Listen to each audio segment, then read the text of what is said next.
गौर कथा का एक आनंद ये है कि महाप्रभु जी जहाँ जहाँ जाते हैं वहाँ वहाँ की कथा सुनते हैं, दर्शन करते हैं, तो गौर कथा कहते कहते सुनते सुनते वो सब यात्रा भी महाप्रभु जी के पीछे पीछे हो जाती है। अब साक्षी गोपाल के मंदिर में महाप्रभु विराजमान हैं, पंडा लोग कथा सुना रहे हैं। महाप्रभु जी ये हमारे द्वापर कालीन ठाकुर हैं, ये ठाकुर तो गोकुल में विराजते थे, तो यहाँ कैसे आ गए? बड़ी सुंदर कथा है। दक्षिण भारत में विद्यानगर नामक एक स्थान है, वहाँ एक बूढ़े ब्राह्मण रहते थे। उनके मन में संकल्प हुआ मैं जाकर के ब्रज 84 कोस की यात्रा करूं। उन्होंने अपने पुत्रों को कहा, परिवार को कहा, पर कोई तैयार नहीं हुआ। हमारे पास इतना समय नहीं कि दक्षिण भारत से जाएं ब्रज में और वहाँ 84 कोस करवाएं। पुराना जमाना, पैदल यात्रा होती थी। तो वो ब्राह्मण बड़े उदास रहते थे। उसी गांव में एक बालक ब्राह्मण रहता था, वो अनाथ था और मिलता था उन बूढ़े ब्राह्मण से कभी कभी। उन बूढ़े ब्राह्मण ने उन बालक को कहा तुम मुझे ब्रज 84 कोस की यात्रा करवा लाओगे? बालक ने कहा महाराज करवा लाएंगे, तुम्हारा बड़ा उपकार होगा। बोले चलिए। तब घर वालों को कह के उस बालक को लेके दक्षिण भारत से और ब्रज की यात्रा की। ब्रज में पहुंचे। अब 84 को जहां से प्रारंभ करो वहीं पूरी करनी होती है, तो इन्होंने गोकुल से प्रारंभ करी। गोकुल में इन्हीं गोपाल जी का मंदिर, जिन साक्षी गोपाल की कथा सुना रहे हैं, वहां से प्रारंभ की, पूजन किया संकल्प करके, और फिर यात्रा प्रारंभ की। कई महीना लगे यात्रा करने में, और फिर वहीं आके यात्रा विश्राम कर दी। बूढ़े ब्राह्मण तो बड़े प्रसन्न हुए। उस बालक ब्राह्मण को कहा तुमने मेरी यात्रा करवा दी और बहुत तुमने सहयोग किया, मैं तुमसे बहुत प्रसन्न हूं। तुम चलो वापिस अपने देश में, मैं तुमको अपनी कन्या दूंगा। मेरी एक छोटी बेटी है, उससे तुम्हारा ब्याह कर दूंगा और खूब दान दहेज दूंगा। माने तुमको मैं अपनाऊंगा, तुमने मेरी बहुत सहायता की, मेरी इतनी सुंदर यात्रा कराई। बालक ब्राह्मण ने कहा ठीक है आपकी इच्छा। ठाकुर जी के सामने ऐसा कह दिया। लौट आए, और जब लौट करके आए अपने गांव में, उस बूढ़े ब्राह्मण ने अपने घर पे बात बताई, अपने बेटों को, अपनी ब्राह्मणी को।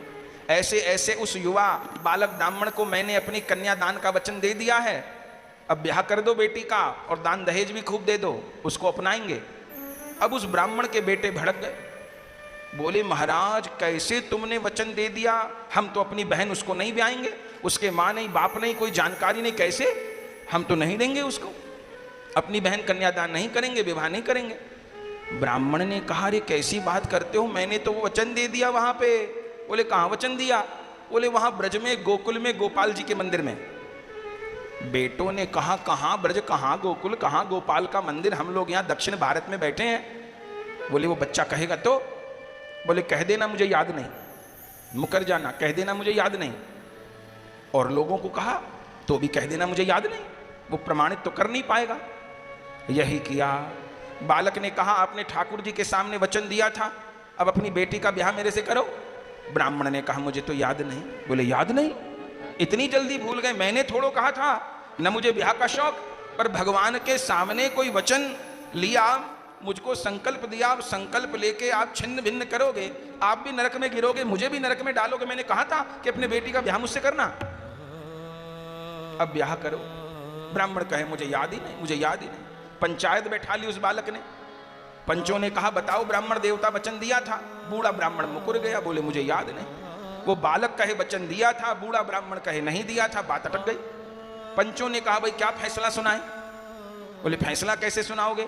बोले यदि वहां कोई तीसरा था, वो आके कहे कि वचन दिया था या नहीं दिया था, तब बात मानी जाएगी। अब गवाही तो चाहिए, गवाही कौन दे? बालक ने कहा वो तो ठाकुर जी थे। पंचों ने कहा भैया ठाकुर जी तो आके गवाही देने से रहे तो ये मुकदमा यहीं खारिज होता है और फैसला कोई नहीं। लेकिन बालक पक्का था।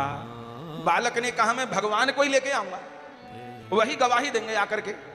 और बालक ने दोबारा से ब्रज की यात्रा की, पहुंच गया गोकुल में, उन्हीं ठाकुर जी के मंदिर में, और 7 दिन अनशन किया, पड़ा रहा, रोता रहा।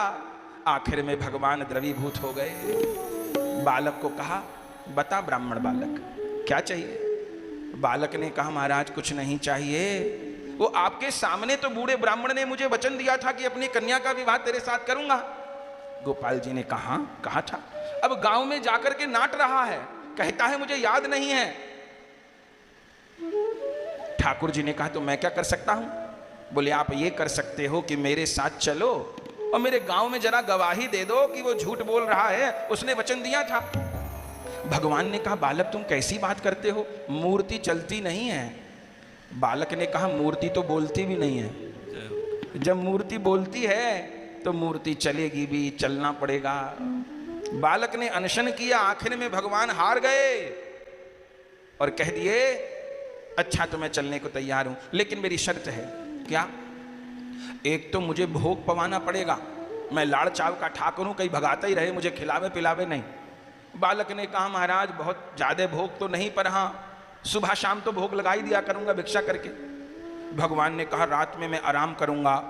बोले प्रभु किसी पेड़ के नीचे बिछौना बिछा के सुला दिया करूंगा। बोले तब मैं चलने को तैयार हूं। भक्त ने कहा आप चल रहे हो नहीं चल रहे हो ये इसकी पहचान कैसे होगी? भगवान ने कहा देख तुझे मेरी पायल की और मेरी बंशी की आवाज आती रहेगी, क्योंकि तू गर्दन घुमा के पीछे नहीं देखेगा। मैं तो पीछे पीछे चलूंगा, पर तुझे गर्दन घुमा के पीछे नहीं देखना। तूने अगर मुड़ के देखा तो मैं मूर्ति बन जाऊंगा। भक्त ने कहा मंजूर है, लेकिन आप आ रहे हो मुझे कैसे पता चलेगा? कोई रास्ते में आपको गोपी मिल गई, आप तो उसी के घर पधार जाओगे। भगवान ने कही मेरे पायल की आवाज आएगी, मेरी बंशी की आवाज आएगी। भक्त भगवान के बीच में समझौता हो गया और आगे आगे भक्त और पीछे पीछे भगवान। कैसे चल रहे हैं? आहा मतवारी जाकी चाल सोई यशोदा को लाल। मतवारी जाकी चाल सोई यशोदा को लाल। मतवारी प्यारी प्यारी हंसन वारी जाकी चाल सोई यशोदा को लाल। मतवारी जाकी चाल सोई यशोदा को लाल। जाके घोंगर वारे घोंगर वाले बाल सोई यशोदा को लाल। जाके घूंगर वाले बाल सोई यशोदा को लाल। जाके नैना विशाल सोई यशोदा को लाल। जाके नैना विशाल सोई यशोदा को लाल। मतवारी हंसन वारी प्यारी प्यारी जाकी चाल सोई यशोदा को लाल। मतवारी जाकी चाल सोई यशोदा को लाल। जाके मुरली रसाल सोई यशोदा को लाल। जाके मुरली रसाल सोई यशोदा को लाल। जाके नूपुर रसाल सोई यशोदा को लाल। जाके नूपुर रसाल सोई यशोदा के लाल। मतवारी जाकी चाल सोई यशोदा को लाल। मतवारी जाकी चाल सोई यशोदा को लाल। ये मतवारी जाकी चाल सोई यशोदा को लाल। मतवारी जाकी चाल सोई यशोदा को लाल। जाके रस भरे गाल सोई यशोदा को लाल। जाके रस भर गाल सोई यशोदा को लाल। जाके रस भरे गाल सोई यशोदा को लाल। जाके रस भर गाल सोई यशोदा को लाल। मतवारी जाकी चाल सोई यशोदा को लाल। मतवारी जाकी चाल सोई यशोदा को लाल। मतवारी जाकी चाल सोई यशोदा को लाल। मतवारी जाकी चाल सोई यशोदा को लाल। सोई यशोदा को लाल। सोई यशोदा को लाल। सोई मदन मदन गोपाल, सोई मदन गोपाल, सोई यशोदा को लाल। सोई यशोदा को लाल। आनंद हो गया। ठाकुर पीछे पीछे चले हैं साहब। अब तो रास्ते में चले, जब भोग का समय होए, भक्त ताली बजा दे, ठाकुर जी रुक जाएं, कहीं पेड़ के नीचे पधरा दे ठाकुर जी को, भिक्षा ले आवे, भोजन करा दे, रात में शयन करा दे, फिर चले। अब दूर तो दक्षिण भारत लेके चला प्रभु को, और पहुंच गया। गांव की सीमा आने को हो गई। तभी भक्त के मन में एक विचार आया, अब तो गांव ही आ गया। मेरे ठाकुर चलते चलते यहाँ तक आ गए, सेवा तो कर ली मैंने, लेकिन ठाकुर जी को चलते हुए नहीं देखा, क्योंकि गांव में पहुंच के तो फिर से मूर्ति बन जाएंगे। चलते हुए नहीं देखा, शर्त लगा दी कि मुझे देखियो मत। तो कोई बात नहीं, थोड़ा सा छल मैं भी करूं इनके साथ। तब भगत ने चतुराई करी। प्रभु तो मटकते हुए आ रहे थे, छम छम करते हुए। भक्त ने चतुराई करी, बस गांव की सीमा तो आई गई थी, बस जैसे मुख घुमा करके प्रभु को देखा। आहा, प्रभु कैसा वेणुनाद करते हुए छम छम, और जैसे प्रभु को देखा तो देखते ही रह गया। ऐसे चलते हैं ये। अब इतनी समझ नहीं रही कि देख करके मुंह हटा भी लेता। अब देख के देखते ही रहा। अब प्रभु तो नेत्र मूंद के चल ही रहे थे, वो भक्त खड़ा रहा। चलते चलते ठाकुर जी उसी से आके टकराए, और ज्यों देखा, बोले क्यों रे, बड़ा चतुर है, मैंने कही कि मुझे नहीं देखेगा, मुझे देख लिया तूने तो। भक्त ने कही तो क्या हो गया, भगवान ने कही मैंने कहा था जहां देखेगा वहीं मूर्ति बन जाऊंगा, अब मैं मूर्ति बन रहा हूं। भगवान मूर्ति बन गए, अब एक पग भी नहीं चलूंगा।